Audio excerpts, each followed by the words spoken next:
welcome to another episode of Conversations with a Counselor. I'm Kim McGuire, the School Counseling Coordinator for Savannah-Chatham County Schools. And today I have with me Lakeisha Mack. Hi, greetings. My name is Lakeisha Mack. I'm a school counselor currently at Oglethorpe Charter School. I've been a school counselor with the SCCPSS district for about 13 years. All right. And today we are going to share some additional tips. You remember from our first episode, we talked about how to get your school year started. Today, we're going to share some tips to help you tap into your learning power, help your child tap into their learning power. And so the tips that we give today can be used in the virtual environment or can be used if you're doing in-person or face-to-face school. We will be able to provide some tips for that. So let's go ahead and get started. Lakeisha, we want to talk today first about getting organized. So what are some tips we can provide for our families with that? When it comes down to organization, it's all about your strengths, your weaknesses, and what will work best for you to make sure that your child is successful, that you're successful as an individual. The first thing we're going to talk about is personalizing your schedule, getting your schedule down packed to what suits your needs, what type of learning you are, when are you best at your optimum learning. Is it in the daytime? Is it in the afternoon? So things like that is going to be very important when you're talking about organizing for learning and to be successful with it. Yeah, and we also have, because while you may have a school schedule where your classes are scheduled at certain times throughout the day, you may also be able to, transition from, if you have a class that's from, let's say 8:30 to 9, you may be able to write that in on a schedule, but then make plans in the afternoon or evening to go back and review that material that was covered in that class. Because it may not all sink in at that moment, but perhaps setting up a different time later in the day to go back and review that material to help you better take it in and understand what's actually being asked may be a good thing. So a couple of things that we found to be helpful for students, perhaps you need to print out the schedule that the school has given and make sure you have the times laid out next to that schedule. Or perhaps you may, we have one here that's a PowerPoint type slide where you can just create a chart. If you don't do well with PowerPoint, you can actually handwrite or draw this schedule and include the classes that you go to as well as the times that those classes are being held. So that is one part of getting organized, is figuring out a schedule that's also going to work for you, that also aligns with the schedule that the school has. So moving to our next one, we have getting all the materials that you need. Okay, so you can get, make sure you have your pencil, paper, all of those materials right there next to you.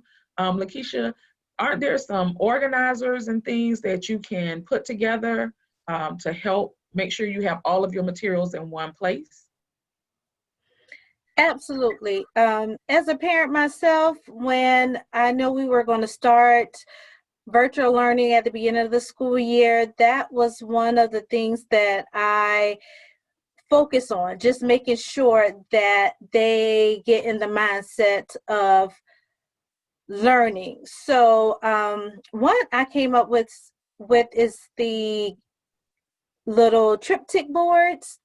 There's some really cute ideas out there on Pinterest and different social media outlets. They have the little triptych boards where you can make it your child's own little personal workspace. You can put the schedule up there, the little pencil pouches where you can have the pencil and pens. For my high schoolers, I bought them a Trapper Keeper with dividers so that during the e-learning process, they can take notes and like always go back to them if they need it, just to keep that organization. And whatever else they need, like if they need a timetables chart, you can put it on that triptych and have it there if they're still learning their timetables. Or for like the younger ones, I see they have like the ABCs on there, or the different initial sounds. So whatever, that will help your child, like when they're learning in class, you can put it on that board, and it can be their personal space for them. Okay. And speaking of those workspaces, because that can be difficult, especially if you have multiple children in the home. You have competing sounds that are going everywhere, or perhaps you have, it's hard if I have my class and then I'm looking at you over in your class. So some of those triptych boards, the great thing about those is you can buy one and set it up as a divider, so that you have on one side there's one child and on the other side there's another, and use both sides of that board so that you're making the most out of your resources, and you include the resources that that child needs, including their schedule, where they're supposed to log in, to kind of help keep them organized. And especially with students who may struggle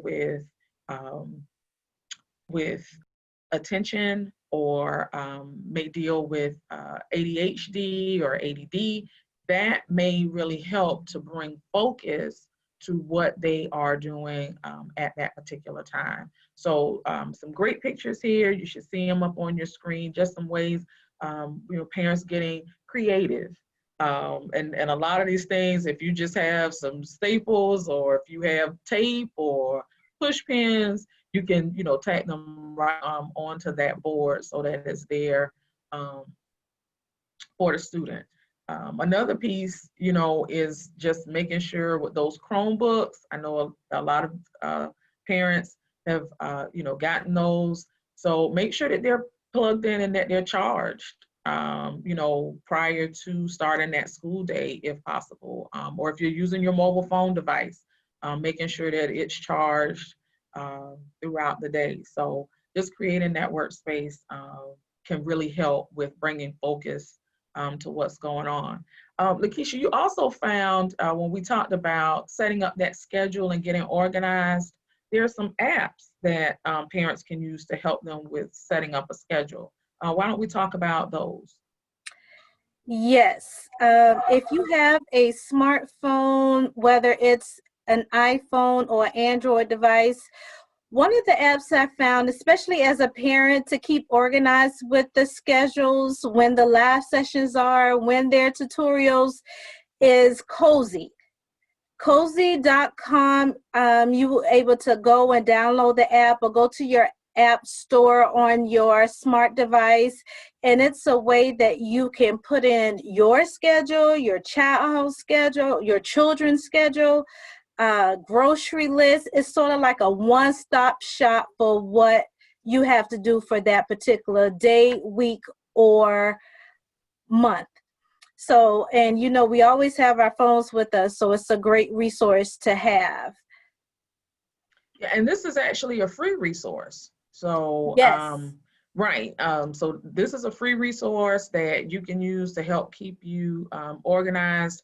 Of course, if you want some of the other features, there may be fees that apply, but for the most part, it's a free organizer that can really help families juggle all of those activities and schedules that are there, and it helps set reminders as well. Another one is the My Homework app that can help keep track. Do you want to talk a little bit about that particular one? Yes, my homework app will be more directed towards the student. So it is an app where they can put their schedule in, homework, due dates, things of that nature in there. Some of them, they think that planners, I still have a planner that I had to buy off of Amazon and write it down. But, the kids these days, they use their technology in so many ways. So my homework app is sort of like an app agenda where they can house all of their assignments and activities for each of their classes. And it gives notifications too. So it's a really good, and it's user friendly. They like it. It's colorful, things of that nature. Yeah, and that's really important when you mentioned about writing it down, because that actually helps things to stick, on top of, yes, you've seen it, but now that you've written it down, that adds another level or layer of commitment, especially committing those tasks that must be completed to memory. So whether it's a handwritten agenda, you even see a picture here on your screen where we have someone just took notebook paper in one of their notebooks and took different colors of piece of paper or post-it notes and stuck them to each day of the week as a reminder of activities that they had to do or tasks that they had to complete for that day to help keep them organized. And so those just a couple of different ways, whether you are tech savvy or you like old school paper and pencil, just a couple of different options there, whether you draw out a chart, you do it in PowerPoint, or you take the colorful sticky notes, or you use one of the apps like Cozy or My Homework app. Just a lot of different ways to help you to get organized so that your study can be more effective and efficient. All right, so we talked about the personal learning space and setting that up, because that can help focus attention as well. Especially important when you have multiple children in the house. They need their own space so that they can stay focused. And back how you said, all of our different variety of learners, like our students that, may have disabilities or whatever your strength is, because some of them are visual, some are auditory, some have to get up and move around. For one child, I know they needed a stand-up table because when they're doing their work, in order for them to stay focused and to stay in that particular space, they needed the computer or tall table on there so that they won't be sitting down and wandering. They needed to stand up and complete their work or move around, or you pace back and forth. Again, you have to personalize it to the strengths of your child. And I think the other piece is there's a level of trial and error to all of this. Yeah. Don't feel, I would encourage you to try a strategy. You can't just try it once and say, oh, this didn't work. You have to, sometimes figure out what didn't work about it, what went well with it. But, if one strategy just is not working, there are others that you can try. And it's important too, maybe, don't try all of them at once. Maybe pick, one. Maybe if it's that creating just that workspace is the one that you want to start with, try with that. And then from there, if you feel like you need another layer of organization, maybe you try the app so that you get one piece down before moving, on to the next one. So some really good things. And I think when we talk about trial and error, another piece that comes into that, worry and anxiety, because we feel like I'm not getting it, this is not working, I can't do this anymore, I just can't take it. So, as counselors, that's one of the things that we want to help students and families with. So, let's just talk about some of the strategies that can be used to help students and families with dealing with the worry and anxiety that comes along a lot of times with school and with learning, especially in this virtual environment. Absolutely. That is so important, excuse me. But when we do recognize the worry and anxiety, first of all, it is okay. It's fine. That is a part of how our bodies tell us that, okay, we need something. We need some help. We need to figure out what's going on.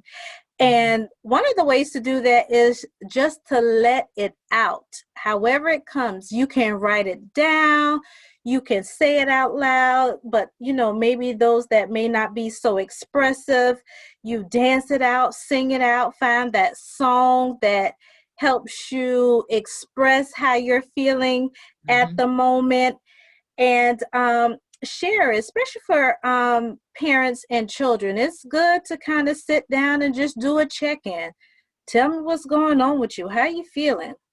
What classes are you enjoying? What classes are you not enjoying or may have trouble with? Having that dialogue is very important in figuring out and pinpointing where that worry and anxiety comes from. With the letting it out, all of those are really good tips. Some students, they may write poetry, or that journaling technique is something that we use quite often in counseling, whether they want to share it with someone or they don't. Just that piece of journaling a lot of times helps you to figure out what's really wrong, because a lot of times the thing that we think is causing us worry or anxiety, or that's really stressing us out, is really not what it is. And so that journaling piece, a lot of times can help us to sort through those things. And when we talk about, saying it out loud and those kind of things, don't forget your school counselors are still here. We're, setting up appointments with students, where they can, meet with their counselor to work through some of this worry and anxiety, or we may be even able to assist in referring you to another resource that may be beneficial. So just some, take those tips, make sure you're sharing with each other, that space and time, journaling, dancing, all of those things. The kind of that exercise piece even helps to get your endorphins and changing your mood, and impacting how you feel and perceive that particular day. Just really beneficial. Next, going on with worry and anxiety, how to get rid of those things. So once you let it out, the best thing to do is to regroup and start small. For example, my children know, I say it, I start singing, I'm about to lose my mind up in here, up in here. And so they start laughing and giggling, and then they will ask me what's wrong or something like that. And then, so we'll kind of sit and talk about it, and then Mm-hmm. we will talk about a strategy, excuse me, to get it done. Especially like when dealing even like with chores around the house. So starting small, setting a daily goal, especially Mm-hmm. for learning. If there's a particular class that a child is having a hard time, grasping the concept, set a goal to just maybe go to the teacher's tutorial, or to send an email to the teacher, or find resources on the internet to help with that particular content. But you have to also make your goals attainable. You Mm-hmm. can't have a goal and say, well, in this class, I've been, math is not my favorite subject, but this year, my goal is to make a 100. Start small. So if last year in math you made an 80, make your goal for 85 for this year, or 90. Don't make it so big to where you get frustrated if you're not Mm-hmm. making progress with it. And being realistic. If math not your subject, you always struggle, you have to work super hard, then be okay with just trying and being aware that that's your weak area, and knowing that you trying and working at it will get you to where you need to be. Ask for help. Again, always talk to your parents first. As a student, parents and students, you can always talk to your school, especially school counselors. We're here to help you with that and finding resources and support for you. And rely on those strategies. It's important for you to rely on your support system, and that the tools and resources that they provide for you to be successful. Yeah, one of the things when we talk about setting goals, I was in a workshop some years ago, and the presenter talked about a lot of times we'll make these lists of things that we want to get done or these goals that we want. And the list can become overwhelming because we don't see where we're making progress toward those goals. So it may be that you have that big goal, of you got to be last year, so now you want to try to get an A. So maybe you set that goal that, hey, on this next test, I at least want to get a B, or I want to try to get a 90 on this particular test, because you can begin to see progress if you have your big goal, but you set those little milestones or benchmarks rather all along the way. And one piece that the presenter gave us was that instead of doing the list, he talked about using index cards. And with those index cards, if you write down the goal, or even if you write down the task that you have to complete for a particular class, if math is something you struggle with, and you write down a different task that you have to do for math on an index card and put each one on an index card, when you complete that index card, throw it away. It helps you to feel like, hey, I've accomplished this, I've gotten rid of this, I've done it.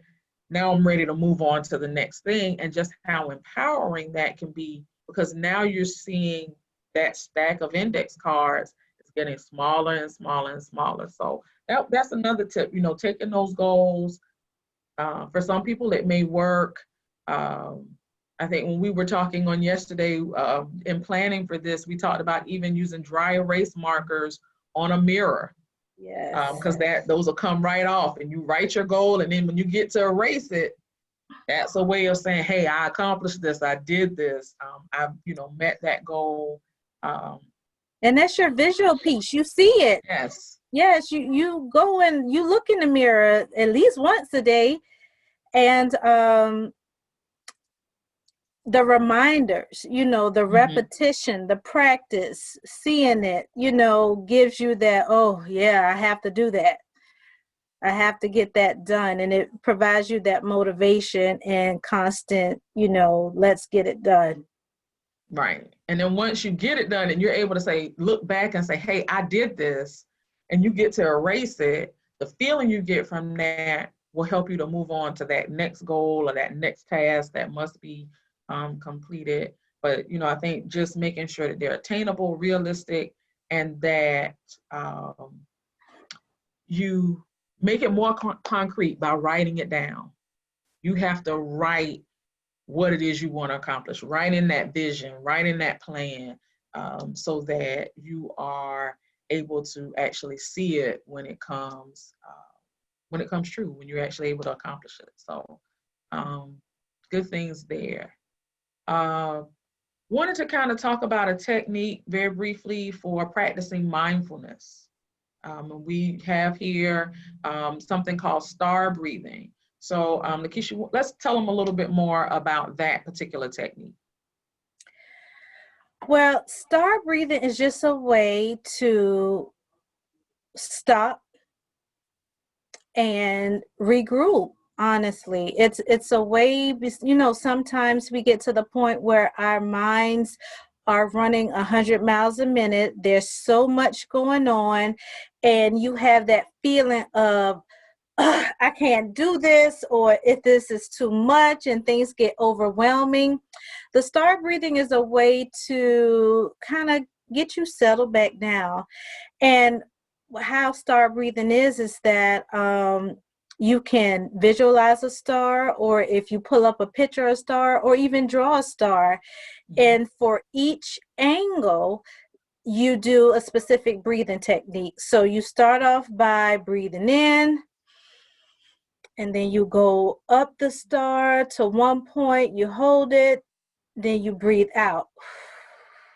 You can also do it 5 seconds, or do it every 3 seconds. Breathe in, hold it, breathe out. And inhaling and exhaling provides a calmness over our bodies and over our minds. And it actually relaxes you, because when you get overwhelmed, you know, that tension builds up. Those muscles start to tighten up, the blood start boiling a little bit. And it's just a way to kind of settle ourselves down so that we can keep moving. Yeah, and when you talked about inhaling and exhaling, something as simple as even, in addition to the star breathing, blowing bubbles. You can get Yes. bubbles at the dollar store, or you can even use dishwashing liquid at home. Um, you can use your dishwashing liquid and use it to help you to blow bubbles. Um, that's another way of helping you to not only calm down, but also helping you to focus. I don't know, about you all, but sometimes when you look at bubbles and you look at where they're going, it also helps you to dream or imagine, which helps tap into your creativity, which, a lot of times can help inspire hope, can give you a fresh perspective on what it is that you are facing. Any other mindfulness or calming techniques you want to talk about here in this section? Another one that I found that helped students, it helps me as an adult, but also to help students, is the aquarium. If you YouTube aquarium view or something like that and put it on the screen or put it on your phone, the aquarium, the water, the how the fish swim, being aware of the ocean world, I don't know, it provides such a very calming relief too. Um, it sort of puts you like in another world. It sort of sucks you in the Mm-hmm, mm-hmm. aquarium, and it's like you're floating, and that has been such an amazing thing. And you know, the colors, the ocean colors, the fish colors, the yellow, the blues, all of those are different calming colors and visions that help you just slow down and calm down. Yeah. Even things like the Calm app, and you may have even seen them on TV, where it's like, we're going to take 30 seconds to calm down, and they show where it's like a picture of outside and it's raining on the leaves. Mm-hmm. And just paying attention to that for 30 seconds can help you just stop and allow you to refocus, so that you can carry on with the other activities that you have. So that mindfulness piece is very important. Thinking about what you're thinking about. That's one of the things that, I was taught in counseling. I was like, think about what I'm thinking about. But yeah, there's a piece to that. What's consuming your thoughts? That may be blocking out some of those other things that you could do or need to do that will help ease and release some of that tension and worry and anxiety that you may be facing, at that time. And those things also allow you to express gratitude too as well. And that gratitude, being True. grateful for those good things that you have, is always going to outweigh that worry and anxiety. Mm-hmm. So those different techniques, like even going for a walk, and being grateful for just the fresh air or the rain. You know, after it rains, the smell of the freshness is something that, you know, you can be happy and grateful for. So those different techniques will allow you to express that gratitude, or even just think about that gratitude, and that will always outweigh that worry and anxiety. That's good. And when you talk about gratitude, I think that leads to that next piece that we have here about having a pep rally. No, we may not be talking about, a lot of people, surrounding you, the traditional pep rally and the way we would think about it. But we are talking about with your child or with a sibling or what have you, encourage each other toward success. It may be helpful to share with your child a goal that you have that you've accomplished, and then have them to share a goal that they have and that they've accomplished. Or if you both want to share your goal at that time and motivate and encourage each other as you both work to reaching that goal and supporting one another toward that goal. That's, having your own pep rally, being your own cheerleader and encouraging yourself toward success can a lot of times help you relieve worry and anxiety, because you're celebrating and focusing on what you have accomplished, which can give you motivation for those things that you may feel are very difficult or you may be struggling with. If you say, hey, I did this, so I can do this other thing or get through this other thing, that pep rally piece is really important. Absolutely. One of the great things about family and your support system that you have is that you can always be your authentic self.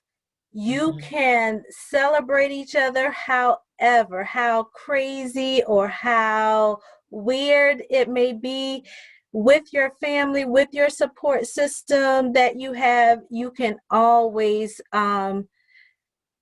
be you. That can go as long as, being each other's hype man. You be like, go, daughter, it's your birthday. You can do it. You can do it. I mean, however you do it, you can yell it, you can cheer it, you can karaoke it. That's how we do in my house. We karaoke. We start freestyling and sending messages. So, however you guys can create to celebrate one another, you can, play some motivational music. Mm-hmm. And you can just Google that. There's so many out there, old school, new school, something that makes you feel good. And just celebrate. I mean, just enjoy being in the here and the now, and that you have accomplished something and that Mm-hmm. you know that you have the strength to do it. So, and in that, you kind of learn from one another, because Mm-hmm. your family member or one of your support or a friend or a neighbor can give you idea, be like, oh, I never thought about it that way, let me Mm-hmm. try that. And when you try it and you're successful, oh my goodness, that's a point for you and the person that gave you that particular strategy. It makes you feel good. Mm-hmm. Mm-hmm. And I think, whether it's your family or it's that those friends who are like family, Absolutely. whoever's that Whoever. support group that, they're going to be honest with you when you need that honesty, to help push you forward, but they are also there to be by your side when you need that extra dose of support, when you need that empathy, when you need someone to show some compassion, to let you know that while you may do things differently, it's okay because you are uniquely you. And that is that being your authentic self, that's something that they appreciate. That in and of itself, again, can give you motivation. It can also help you get rid of that worry and anxiety and stress. A couple of final pieces here. Wanted to bring in, we're talking about those celebrations. So, at the end of each week, into each school week, it may be important to celebrate the accomplishments for that week, that reflective piece. What went right this week? What went wrong? That can even help as you are thinking about, the support and the help that you need, as you reflect on it and get more specific about what you're actually needing help with. That reflective piece and celebrating those accomplishments can be great. Something as small as a miniature bag of Skittles, if you like those, or the now and later candies. If just something like the little small packs, even that, just getting that can be a way of celebrating your accomplishments. What are some of the things that you have done to help, celebrate those accomplishments? For like the little ones, something as simple as going to the park or going outside and playing with water guns or Mm-hmm. the waters, sprinkler or Mm-hmm. whatever. Something as simple as that to celebrate that they've done a good job. Um, Weekend plans, and it doesn't have to be costly. Weekend plans could be just riding around and maybe you taking a ride on River Street or going out Mm-hmm. to River Street to walk, going to your favorite dessert spot, maybe going to grab a 99-cent ice cream from McDonald's is one of the ways that you can always celebrate. Give them extra time or take away one of their chores. Like, okay, you did good this week. So for your reward, you don't have to wash dishes today. I got it. So simple things that are not Mm-hmm. costly at all, that that motivates your child or motivate your friend, family member, whatever the case may be. Going back to just having fun and celebrating and acting silly. It's sometimes good to kind of just take off our hats, let our hair down, and just be in the moment with each other. That's a celebration in itself. Yeah, I know one of the things that we've been doing, even playing Uno, you know, and that can even, depending on the ages, of your kids, that's also another way of even reinforcing some skills. If you have a pre-K or a kindergarten student, the Uno cards are all different colors. So even if you're not playing that traditional Uno game, maybe it's let's match all of the red cards or let's match all of the green cards.